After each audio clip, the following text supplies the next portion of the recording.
हम लोगों ने पहले गुणज और गुणनखंड को देख लिया है, पढ़ लिया है। क्या पढ़े हैं? गुणज और गुणनखंड। पिछले क्लास में हम लोगों ने गुणज और गुणनखंड को देखा है, अध्ययन कर लिया है ना। ये कक्षा 5 में मिलेगा, कक्षा 5 में, ठीक है। कौन सा पेज नंबर है? 26 27 26 इसी में था गुणज। गुणज किनको बोले थे? पहाड़ा को, यानी गुणज बोले थे कैसे? जैसे हम 2 का गुणज निकाल रहे थे तो दुक्का का पहाड़ा, 2 दूनी 4, 2 तिया 6, 2 चौक 8, 2 पंचे 10, या जो भी है ये हो गया गुणज। अब गुणनखंड क्या होगा? गुणनखंड क्या होगा? ऐसे हम अभी गुणनखंड निकाल ले 2 का बोले तो क्या होगा? 2 का गुणनखंड क्या होगा? 1 और 2। यदि हम 8 का गुणनखंड बोलेंगे तो 1 2 4 8। 12 का बोलेंगे तो 1 2 3 4 6 12। चलो अभी बाहर चलो, अभी पढ़ा रहे हैं, चलो बाहर चले जाओ, बाहर जाओ, अभी बाहर जाओ। 1 2 3 4 5 6 और 12 गुणनखंड समझ गया? गुणज और गुणनखंड अच्छी तरह से समझ लिया। आपको दिक्कत है? नहीं। इसी का एक और रूप है। कौन सा रूप? इसी का एक और रूप है। इसको बाहर करो, गिरा देगा ये। बाहर करो, जाओ, मम्मी बुला रही है, जाओ। तो एक और इसका रूप है अपवर्त्य और अपवर्तक। क्या है? अपवर्त्य और अपवर्तक। इसको भी समझना, ठीक है। अपवर्त्य किसको बोलते हैं और अपवर्तक किसको बोलते हैं?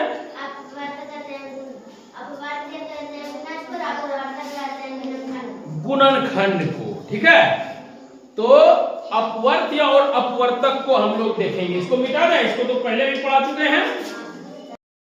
मिटा अपवर्तक, अपवर्त्य और अपवर्तक।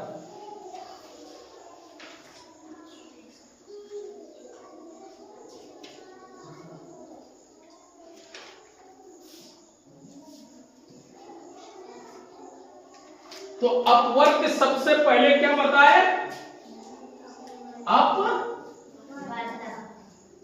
अपवर्त्य क्या, और दूसरा अपवर्तक, यही है ना। दूसरा क्या है? बोलेगा भी तो। दूसरा है अपवर्तक। अपवर्त्य सबसे पहले, जैसे अभी हम बोल रहे थे 2 का गुणज, तो चलो 2 का अपवर्त्य बताओ तो 5 गो बताओ। 2 का अपवर्त्य 5 गो। दुक्का 2, दुक्का 2, दूधनी 2 2 कोई दिक्कत है? और 2 का यदि हम अपवर्तक निकालेंगे तो क्या होगा? 1 और 2। क्या होगा? 1 और 2। कोई दिक्कत है? नहीं। यानी सीधा समझ लेना है कि अपवर्त्य क्या है? गुणज, और अपवर्तक क्या है? गुणनखंड। समझ में आ गया? कहीं कोई दिक्कत है? नहीं। तो कुछ सवाल हम बना लेते हैं क्या? हैं? अब सुना होगा या किताब में देखता होगा या अक्सर सवाल में देखता होगा, जब एग्जाम तुम लोग देते हो इस सवाल में देखता होगा समान अपवर्तक या समान अपवर्त्य। देखे हो? नहीं देखे हो? जब आगे के क्लास में जाओगे 6 7 8 में तो इस तरह का सवाल आएगा कि क्या सवाल आएगा? देखो सवाल आएगा कि 2 के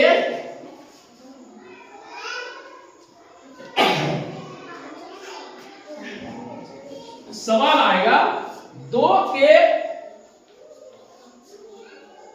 समान अपवर्त, 2 ऐसे 2 और 3 के समान अपवर्त को लिखें। क्या आएगा सवाल? 2 3 के यानी 2 के 3 के अपवर्त को लिखें। किसको लिखें? के समान अपवर्त को लिखें। कौन अपवर्त को? समान अपवर्त को लिखें। कैसे लिखोगे?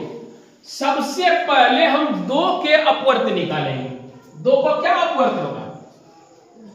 संख्या तो दिया नहीं है 2 का क्या अपवर्त, तो कम से कम भी हम निकालेंगे कितना?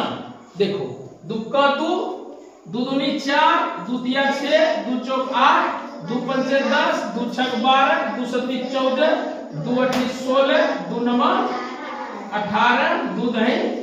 चलो इतने निकाल लिए हम। अब 3 का देखो, 3 का ही है ना, 3 का निकाले। 3 का 3, 3 दूनी 6, 3 तिया 9, 3 चौक 12, 3 पंचे 15, 3 छक 18, 3 सत्ती 21, 3 अठी 24। चलो ठीक है, यहाँ 20 तक निकाले, यहाँ 24 आ गया। तो इतना हम निकाल लिए हैं। अब देखो हम क्या करेंगे। अरे पढ़ लो, बच्चा खेल में क्यों है तुम लोग? पढ़ो तो, छोड़ो नहीं, खेलने दो ना इसको। तो 2 का अपवर्त निकाले, 3 का क्या निकाले? अपवर्त। हमको क्या निकालना है? समान अपवर्त। क्या निकालना है? समान अपवर्त। अब हम क्या करेंगे? दोनों में जो मिलेगा उसको हम छांट लेंगे। अब देखो 3 है कहीं इसमें, 3 है कहीं इसमें, 6 है कहीं इसमें, 6 है, 6 है ना, 6 है कि नहीं? तो देखो 6 है, 6 मिला, निकाल लिए। 9 कहीं है? अरे बोलो। 12 कहीं है? 12 है,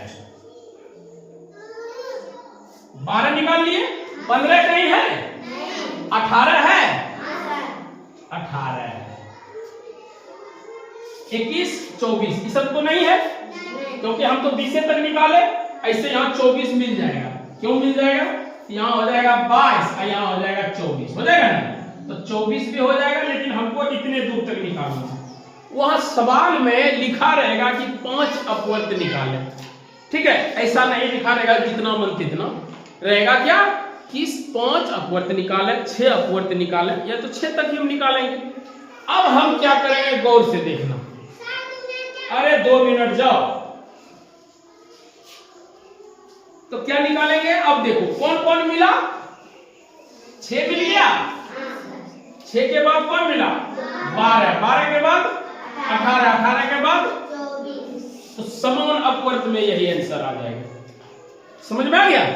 इसको बोलते हैं समापवर्ती।